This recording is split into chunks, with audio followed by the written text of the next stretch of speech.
বাবার বাসায় যেতে ভালো লাগে না এমন মানুষ কি কেউ আছে বলো তো? আমার তো সবসময় আমার এই শান্তির নীড় আমার বাবার বাড়িতে যেতে আমার ভীষণ ভালো লাগে। এই বাড়িতে আসলে আমার এতটা শান্তি লাগে, হয়তো পৃথিবীর কোনোখানে গেলেও এত শান্তি অনুভব করতে পারি না। কিন্তু এই বাসাটা ছেড়ে যখন আমার ভাড়া বাসায় চলে যেতে হয় বা অন্য কোথাও যেতে হয়, তখন এতটা কষ্ট হয় যেটা আমি ভাষায় প্রকাশ করতে পারবো না। যাই হোক, আমার যাওয়ার ঘন্টা বেজে গেছে, আর এই কারণে আমার বাবা মা আমার জন্য গাছে যেগুলো ফল ফলাদি আছে এগুলো পাড়া শুরু করে দিয়েছে। তো এটা নিয়েই আজকের ভিডিও।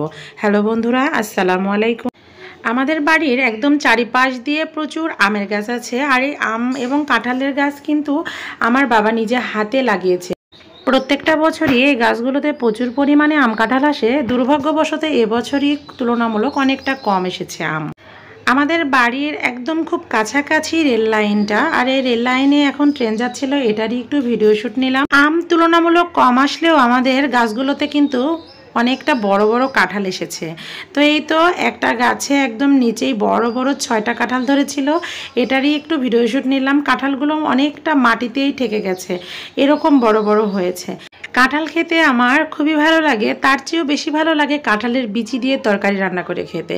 তোমরা কে কে আছো এরকম আমার মতো যে কাঁঠাল খেতে খুব একটা ভালোবাসো না, কিন্তু কাঁঠালের বিচি খেতে ভীষণ ভালোবাসো? তো অবশ্যই কমেন্টে জানিয়ে দিও। এই তো গাছ থেকে আম পাড়া অলরেডি শুরু হয়ে গেছে এবং অনেকগুলো আম পাড়াও হয়ে গেছে। যদিও এবারে খুব একটা আম আসেনি, তারপরও যতটুকু আম এসেছে আলহামদুলিল্লাহ, তারপরও বাড়ির সকলকে নিয়ে একসঙ্গে খাওয়া যাবে ততটাই আম এসেছে।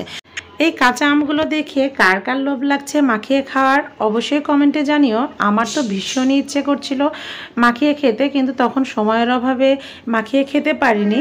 তবে এখন যখন ভয়েস দিচ্ছিলাম তখন আমগুলো দেখে আমার ভীষণই মাখিয়ে খেতে ইচ্ছে করছিল, কিন্তু এখন আমার ঘরে একদমই কাঁচা আম নেই। যদি ফলের মধ্যে কোনো প্রিয় ফল বলা হয় তাহলে এই ফলটাকেই আমি বলবো আমার প্রিয় ফল, কারণ আম ছাড়া আমার অন্য কোনো ফল খেতে একদমই ভালো লাগে না। এটা কাঁচা হোক বা পাকা হোক, যে কোনোভাবে আমি খেতে ভীষণ পছন্দ করি। আমার মতো তোমরা কে কে আছো যারা আম খেতে পছন্দ করো এবং আমই হচ্ছে তোমাদের প্রিয় ফল আমার মতো? অবশ্যই কমেন্টে জানি। আমাদের বাসার বেশিরভাগ আম গাছগুলো আম আসলে আমাদের বাসার ছাদ থেকেই পাড়া যেত, তবে এবারে বাসার ছাদ থেকে আম পাড়া যাবে এমন একটা গাছেও আম আসেনি। এবারে যে গাছগুলোতে আম এসেছে এগুলো আমের গাছে উঠে আম পাড়তে হচ্ছে, আর এই কারণে বেশি আম পাড়াও সম্ভব হচ্ছে না। তো কিছুটা আম অলরেডি পাড়া হয়ে গেছে। তো আজকের মতো এই পর্যন্তই, পরবর্তীতে নতুন কোনো ভিডিও নিয়ে আবার তোমাদের সামনে হাজির হব। সেই পর্যন্ত সকলে ভালো থাকো, সুস্থ থাকো। আর হ্যাঁ, অবশ্যই ভিডিওটি ভালো লাগলে লাইক, কমেন্ট এবং শেয়ার করো। ইউটিউব থেকে দেখে থাকলে চ্যানেলটা সাবস্ক্রাইব করো, আর ফেসবুক পেজ থেকে দেখে থাকলে পেজটা ফলো দিয়ে পাশে থেকো। আল্লাহ হাফেজ।